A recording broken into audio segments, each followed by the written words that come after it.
and gas, these hazmat, fast cat, lining them up like crack. Play these ponies at the track. It's my chocolate attack. Shit, I'm stepping in harder this year. Yeah, been ripping in harder this year. Watch me as I gravitate. Ha ha ha ha. Yo, we gon' ghost town, this Motown with your sound. You in the blink, gon' bite the dust and fight with us. With your sound, we kill the ink. So don't stop, get it, until you check it. Watch the way I navigate. Due to the graphic nature of this program, listener discretion is advised.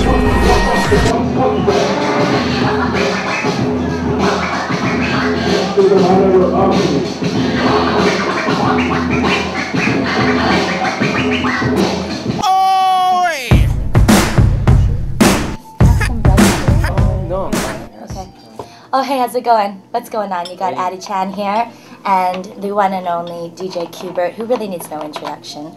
And we're here today for the DJ Vibe, doing an interview in the lovely Pan Pacific Hotel. Qbert, how you doing? How you liking that water? It's awesome. Fiji water is like my favorite water. Yeah. Awesome here. So, this isn't for you? I'll take a bite, sure. Okay, take a bite. Sure. All right. So, Q. Great, great, great. Like that? I baked it fresh for you. Awesome. So, Q, tell me, first of all, how did you get first exposed to hip-hop music? I think everyone would want to know. The very first thing.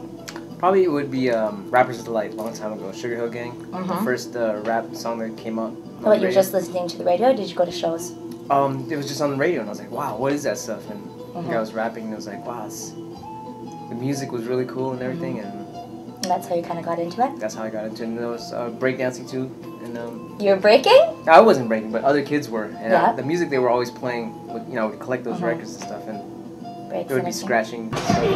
Did you always know that DJing was the thing for you?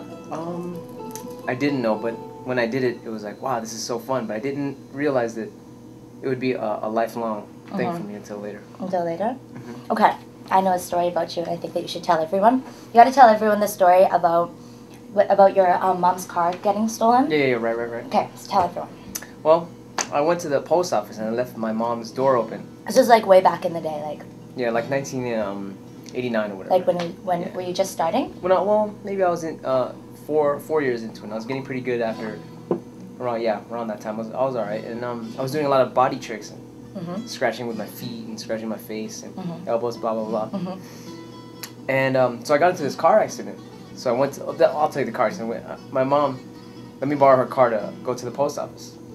I leave the door open and I just go to the mailbox, and all of a sudden I come back to the car and there's someone in my car starting the car, because I'm from this area where a lot of people like to steal cars. Yeah. It's a hobby out there.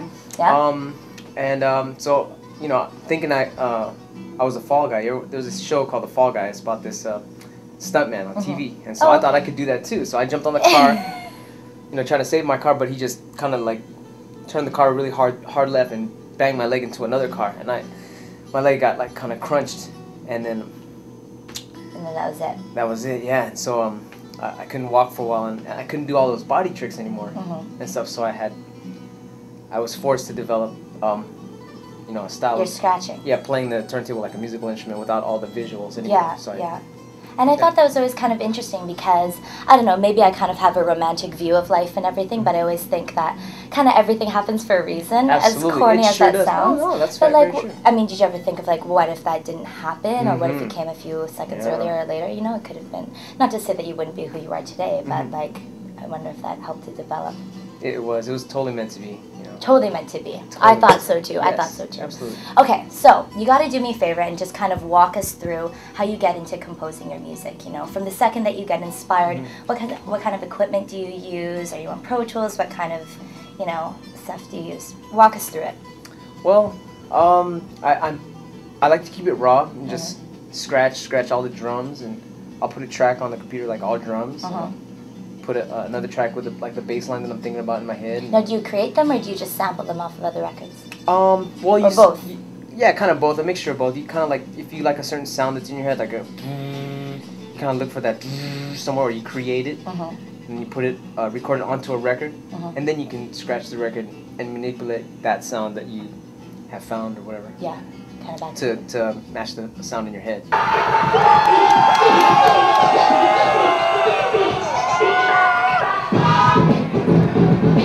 turntable percussion.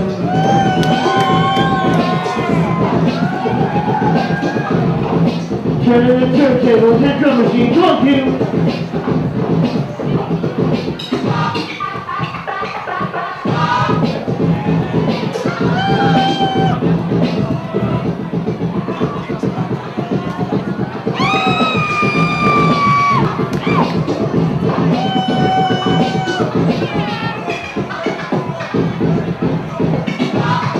If you could name one book and one album or artist that you're feeling right now, who would it be?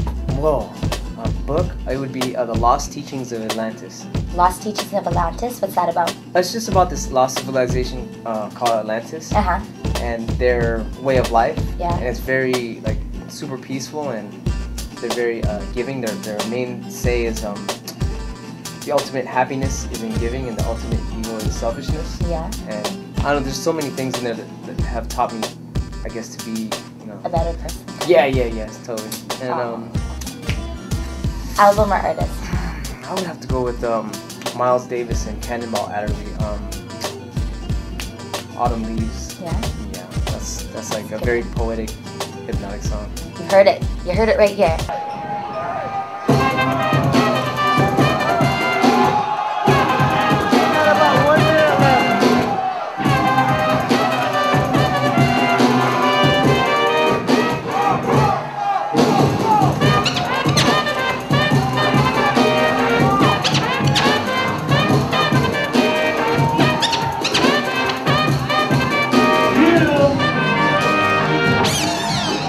Imagine I had a giant machete in my hand. Yes. And I chopped your hands off. Okay. What would you do with the rest of your life? No hands. Probably scratch with my feet. Really? Yeah, I would have to. Really? Yeah. You do it? I'm a musician, so I would have to do anything I can. Have you ever tried? Yes. And the record stink after.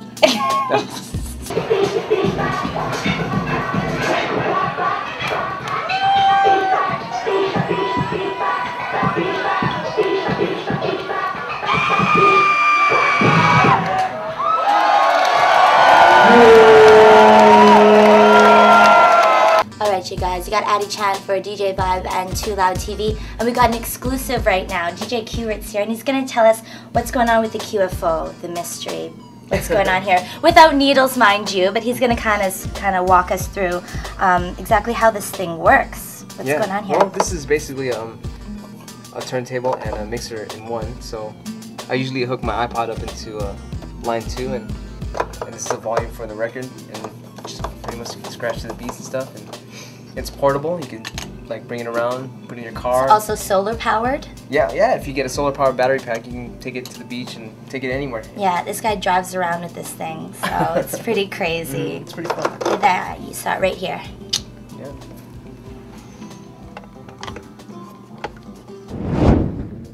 So if there's anything that you had to say to any of the upcoming DJs out there, any advice, any encouraging words, what would you say? It's just that, you know, everyone has their own style of doing something, you know, and so you just gotta develop it and be patient, and it'll come out and you'll be rewarded and stuff. And, I've heard this saying that always helped. It was practice, and then practice again. Practice again. All right, you heard it right here. Thank you so much, Q. Thank you so much. Big shout outs to DJ Vibe and Too Loud. Gotta do a little cheers. Cheers. This is the dance flow, twist of the twirl. I like the way you poppin' the thing. I'm feeling you, girl. You got a little junk in the trunk. Looking too good to notice, and the way you making the jiggle, got me looking for focus now. Pull up and stop bumping that ass, breaking it down to the floor when I'm pumping it fast. And I really like the way that DJ rockin' the beat. More than that, I like the way your booty pop to the beat. Rub on my tits, squeeze on my hands. Rub on my tits, squeeze on my hands.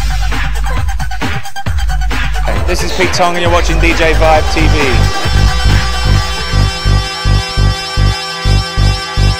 Lisa Chinilio from DJ Vibe TV. Tonight we're here at Caprice Nightclub in Vancouver, where shortly we'll be seeing Britain's #1 DJ, Pete Tong, spin some tunes.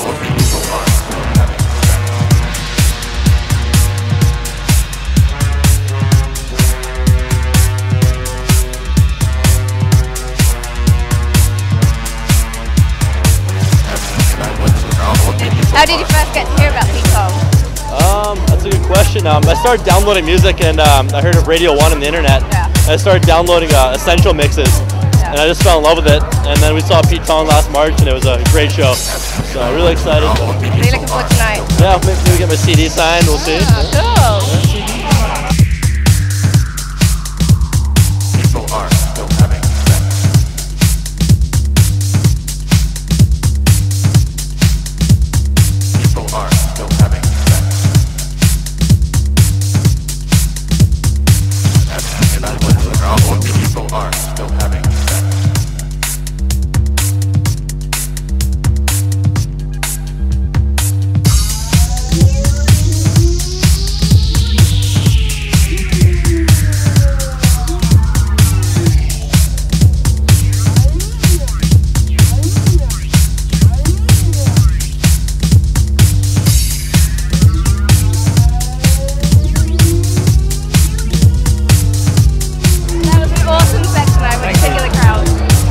Tuesday.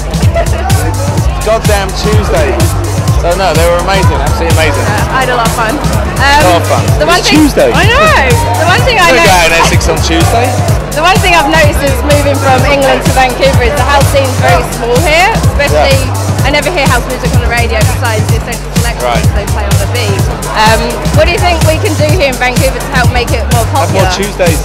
I don't know. I mean, I don't. House music's a very broad term, so I don't know. It's just good music, really, for the house beat.